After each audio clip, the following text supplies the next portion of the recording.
Hello champions. तो बेटा आज हम देखने वाले हैं, ऑलरेडी हमने देख रखा है AC source applied to inductor इसके पहले वीडियो में, और इसके पहले वाले वीडियो में हमने देख रखा है AC source applied to resistor, और आज हम देखने वाले हैं AC source applied to capacitor. हम कैपेसिटर पे भी लगा के देखते हैं कि कैपेसिटर पे अगर एसी सोर्स आप लगाते हो तो उस पे क्या क्या हो रहा है, क्या करंट लैग करेगा या वोल्टेज लैग करेगा या साथ में चलेंगे, फेजर डायग्राम किस तरीके से होगा, करंट कितना होगा, वोल्टेज जितना अप्लाई करोगे तो करंट कितना होगा। आइए चलिए देखते हैं। चलिए तो ये मिटा दे रहा हूं। अगर इसकी पिछला चीजें नहीं देख रखी बेटा तो गूगल पे सर्च कर लीजिएगा, यूट्यूब पे सर्च कर लीजिएगा AC source applied to inductor, AC source applied to resistor, और आखिरी में लगा दीजिएगा दिनेश पाल इंस्टीट्यूट। आपको एक प्यारा सा वीडियो मिल जाएगा 20 मिनट का। चलिए अब आगे देखते हैं कैपेसिटर पे। तो जैसा कि मैंने कह रखा है बेटा, ये क्वेश्चन भी 3 मार्क्स के अंदर आता है, 2 मार्क्स के अंदर आता है। ठीक है, अगर ये क्वेश्चन 2 मार्क्स के अंदर आ रहा है तो आपको क्या करना होगा, आपको एक सर्किट डायग्राम बनाना होगा, करंट की वैल्यू निकालनी होगी और फेजर डायग्राम बनाना होगा। अगर ये क्वेश्चन 3 मार्क्स में आ रहा है तो आपको क्या करना होगा, आपको साथ साथ में पावर की वैल्यू भी निकालनी होगी। 4 मार्क्स में आ गया तो भी पावर की वैल्यू निकाल के छोड़ देना है। ठीक है, और ये कैपेसिटर और ज्यादातर आते नहीं, मतलब पागलपंती कोई करते ऐसे, मतलब कर देते कभी कोई 4 मार्क्स में डाल दिया तो अब क्या करोगे, मतलब लिख देना भी। और ठीक है, AC source applied to capacitor बहुत ही प्यारा चैप्टर है, बहुत ही इजी चैप्टर है कैपेसिटर। चलो कैपेसिटर पे लगाया जाए, एसी सोर्स लगा दिया ऐसे कैपेसिटर पे। इसे कंट्रोल करने के लिए एक स्विच लगा दो, एक स्विच भी लगा दिया जाए। लो स्विच लगा दी, तुम्हारी फेवरेट स्विच। चलो ऐसे तो एसी सोर्स है, मतलब बदलता रहता है, पलटता रहता है, positive negative negative positive positive में। लेकिन कोई इंस्टेंट पे हम कह दें कि यहां से करंट ऐसे जा रहा है अंदर आई, ठीक है, ऐसे अंदर करंट गया आई जाएगा तो इसे चार्ज करने के लिए जाएगा, ये चार्ज होगा, फिर ये पलट जाएगा तो इसे चार्ज करेगा और इसे डिस्चार्ज करेगा। पहले डिस्चार्ज होगा, फिर चार्ज होगा, फिर चार्ज होगा, फिर डिस्चार्ज होगा, फिर डिस्चार्ज होगा, फिर चार्ज होगा, मतलब यही होता रहेगा। एसी सोर्स है ना, अगर बैटरी होती तो क्या होता, चार्ज हो जाता फिर करंट जाना बंद हो जाता। लेकिन ये क्या है बेटा, एसी सोर्स है, मतलब चार्ज करेगा फिर डिस्चार्ज करेगा, फिर चार्ज करेगा फिर डिस्चार्ज करेगा, मतलब कभी पॉजिटिव नेगेटिव ऐसे है, फिर उल्टी तो कुछ देर बाद उल्टा हो जाएगा, पॉजिटिव भी हो जाएगा नेगेटिव हो जाएगा, फिर ऐसे हो जाएगा पॉजिटिव नेगेटिव, फिर ऐसे हो जाएगा पॉजिटिव नेगेटिव, फिर ऐसे हो जाएगा पॉजिटिव नेगेटिव। मतलब बात समझ में आ गई ना। चलो, मतलब इसमें से चार्जिंग करंट बहेगा। इतनी बातें क्लियर है। अच्छा बहुत बढ़िया। मैंने वोल्टेज लगा रखा है V is equal to VM sine omega t. अच्छा, ये जो वोल्टेज अप्लाई किया, वोल्टेज इसे मिल रहा है, वोल्टेज कितना होता है बेटा Q/C। ठीक है, C यहां पे VC is equal to Q होता है। चलो मुझे करंट चाहिए, इसमें से कितना करंट जा रहा है। करंट क्या किसके लिए जा रहा है बेटा, कैपेसिटर को चार्ज करने के लिए, कैपेसिटर को चार्ज करने के लिए। तो I is equal to dQ/dt, Q की जगह पे VC है, d/dt ऑफ VC। देखो अब V की जगह पे मैं क्या लिख सकता हूं, VM साइन ओमेगा टी लिख सकता हूं, C VM sine omega T. चलो VMC बाहर आ जाएगा, है ना, VMC बाहर आ जाएगा, VMC बाहर आ गया, क्या बचा अंदर, D sine omega t upon dt। Sine का डिफरेंशिएशन होता है कॉस, VMC साइन का डिफरेंशिएशन होता है कॉस ओमेगा टी, और जब मल्टीप्लाई होती एंगल में जो टी के साथ है ओमेगा, वो ओमेगा भी बाहर आ जाएगा।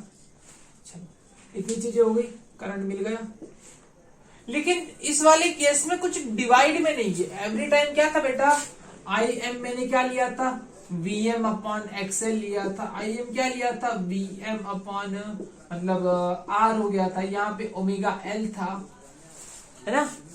इंडक्टिव इम्पीडेंस क्या था बेटा, इंडक्टिव इम्पीडेंस, और यहाँ पे क्या था, रेजिस्टेंस, और यहाँ पे क्या था, इंडक्टिव इम्पीडेंस ओमेगा L। तो यहाँ पे मैंने क्या किया, इसे नीचे भेज दिया। नीचे किस तरीके से भेज दिया कि 1 अपॉन ओमेगा सी, डिनोमिनेटर का डिनोमिनेटर न्यूमरेटर में लिखा जाता है, तो उसके न्यूमरेटर को मैंने डिनोमिनेटर के डिनोमिनेटर भेज दिया, कॉस ओमेगा टी। और मैंने 1 अपॉन ओमेगा सी को क्या लिख दिया बेटा, 1 ओवर ओमेगा सी, इसे मैंने कह दिया एक्सी। बहुत बढ़िया, Vm upon XC cos omega t, ये तुम्हारा हो गया बेटा I, ठीक है। और Vm बाई एक्सी को मैंने क्या कह दिया, Vm बाई जो एक्सी था उसे मैंने कह दिया Im। तो हो गया बेटा तुम्हारा I is equal to Im cos omega, done इतना। तो देखो आपने क्या क्या कर रखा है, आपने इसको बैटरी सॉरी मतलब सर्किट डायग्राम बनाया और करंट निकाला। चलो इसको देख लो, फिर इसके बाद हम इसको समझाते हैं कि ये कॉस ओमेगा टी है और यहाँ पे साइन ओमेगा टी, इसके बीच का देखो रिलेशन भी देखते हैं, ठीक है। चलो इसको कॉपी करो इतना फटाफट, हो गया बेटा, चलो मिटा दे रहा। अब देखो हमने ये इतना देख रखा है, मतलब सर्किट बना दी, अब ये करंट वगैरह निकाल दिया। अब ये थोड़ा देख लेते हैं यार, ये मतलब रिलेशन के डायग्राम कैसे होगा, कंपेयर कर लो। I is equal to I M cos omega t, हमारे पास V is equal to V M sine omega t था, क्या था, साइन ओमेगा टी। और यहाँ पे आया कि I is equal to I M cos omega t है। कॉस ओमेगा टी है तो क्या ऐसे लिख सकता हूँ बेटा मैं, साइन में कन्वर्ट करने जाओ, साइन में कन्वर्ट करने जाओ तो क्या लिख सकता हूँ, sign omega T plus pi by 2। देखो याद करो, उसमें बाहर माइनस था तो अंदर मैंने माइनस लिखा, बाहर माइनस था तो ऐसे मैंने दिमाग लगा, मैंने अंदर माइनस लिखा। ट्रिक दो, मतलब ये कन्वर्जन समझ में नहीं आ रहा है तो ऐसे याद रख लो, बाहर माइनस था तो अंदर मैंने माइनस कर दिया था, और यहाँ पे प्लस है, मतलब था ही नहीं कुछ तो मैंने अंदर प्लस रखा है। ऐसे तो सेकंड क्वाड्रेंट में कॉस पॉजिटिव होता है, दैट्स वाई यहाँ पे पॉजिटिव होता है। ये बहुत मतलब मैथ्स जो समझ में आ रहा है वो लिख सकता है, अगर मतलब बायो का स्टूडेंट तो ऐसे याद रख लो। बाहर माइनस था, इसके पहले वाले केस में इंडक्टर में तो मैंने यहाँ पे माइनस लगाया था, और यहाँ पे कुछ नहीं है प्लस था तो मैंने प्लस लगा दिया, ठीक है। चलो अब देखो omega T plus pi by 2, omega T और omega T plus pi by 2। Phasor diagram sorry wave diagram देख ली। अब देखा जाए ये आपका वेव डायग्राम ऐसे ही,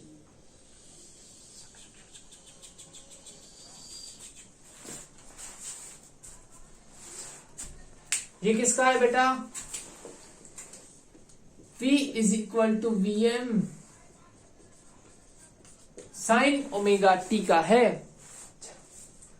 आई एम क्या है भाई, इन्होंने बोला कि हम आपसे पाई बाय 2 जितना आगे हैं, कितना है आगे हैं, आप हमसे पाई बाय 2 जितना पीछे है, मतलब voltage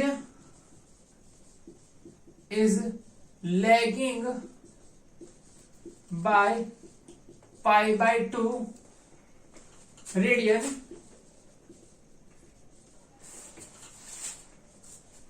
voltage is lagging by pi by 2 radian to the current से पाई बाय 2 रेडियन पीछे है कौन, वोल्टेज। करंट ने क्या कहा, आप बाद में मैक्सिमम होगे, हम पहले मैक्सिमम है, अब बाद में 0 होगे, हम पहले 0 हैं, अब बाद में मिनिमम होगे, हम पहले मिनिमम हैं, हम पहले मिनिमम हैं। अब बाद में जीरो हो गए, हम पहले जीरो हैं।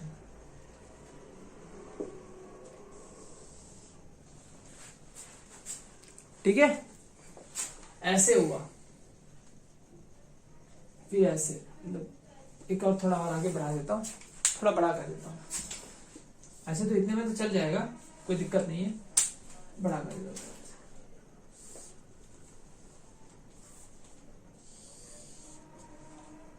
अब बाद में वापस मैक्सिमम होंगे, हम पहले मैक्सिमम है।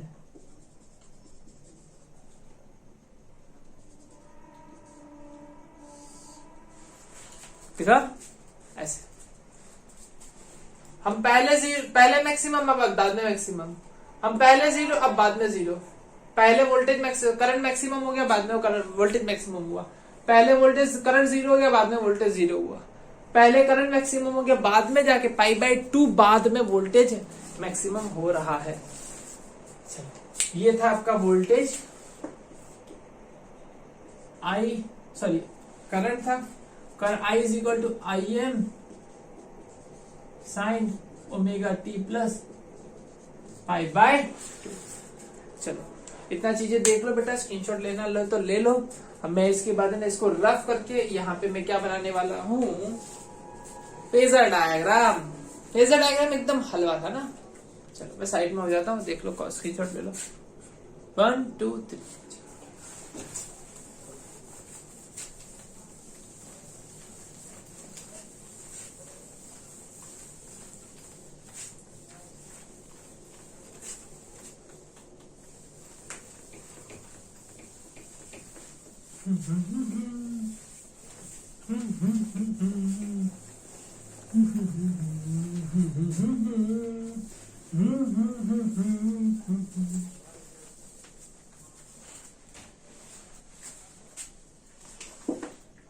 कहते हैं खुदा ने इस जहां में सभी के लिए किसी न किसी है बनाया है, किसी के लिए तेरा मिलना है उस रब का इशारा, तुझको बनाया मेरे जैसे ही किसी के लिए कुछ तो है तुझसे राबता। चलो देखो, यहाँ पे कौन आगे है, करंट आगे है, वोल्टेज पीछे है।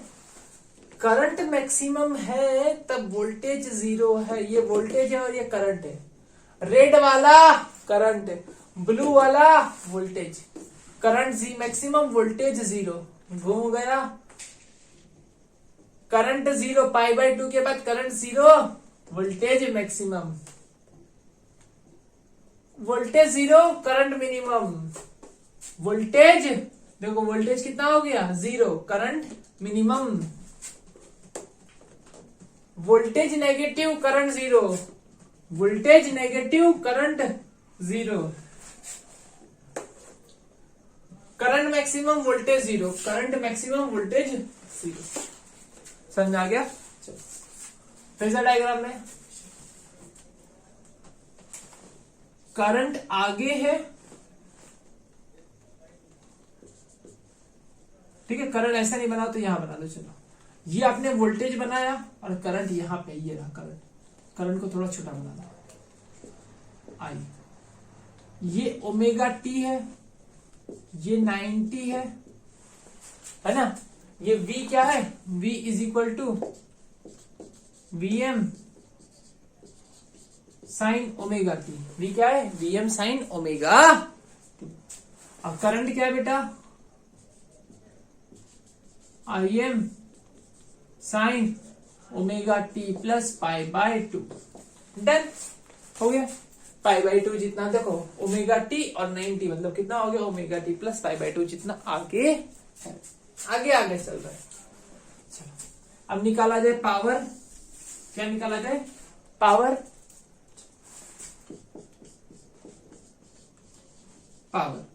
पावर का जनरल ऐसा तरीका क्या पावर निकालने का, पावर बाई PIV। ठीक है, पावर IV। आई का कितना है बेटा, आई का हमारा जो आंसर आया था, IM sine omega T plus π/2, cos π/2, sorry cos omega T, IM cos omega T. Voltage का कितना था, VM sine omega T, IM VM side में ले लो, याद करो 2 से मल्टीप्लाई किया था हमने, 2 से डिवाइड किया था, 2 से डिवाइड कर दो, 2 से मल्टीप्लाई कर दो, किससे? Sine omega t cos omega t से।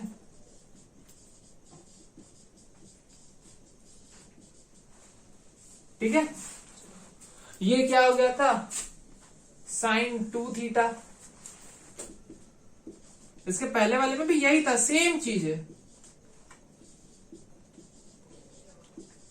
Sign 2 omega t. ये पावर आ गया।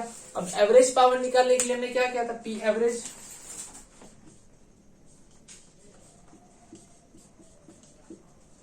इसका तो एवरेज निकलेगा नहीं,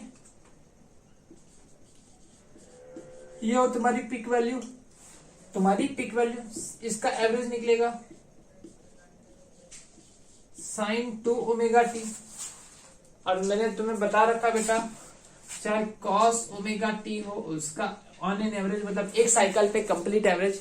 ये जो एवरेज निकाले किस पे? एक साइकिल पे निकाले, कंप्लीट एक साइकिल पे पावर कितना हो रहा है।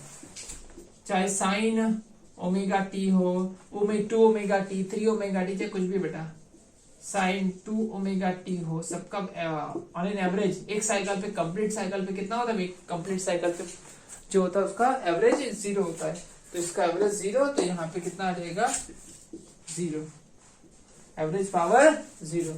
क्यों? कैपेसिटर है ना, कैपेसिटर को आप चार्ज करोगे और बैटरी पलट जाएगी तो वापस वो डिस्चार्ज हो जाएगा, मतलब पावर का यूज नहीं कर रहा है, चलता रहेगा ऐसे, पावर का यूज करेगा ही नहीं। लेकिन पावर यूज थोड़ी हो जाती है क्योंकि बेटे मेटल सरफेस है ना, मेटल है।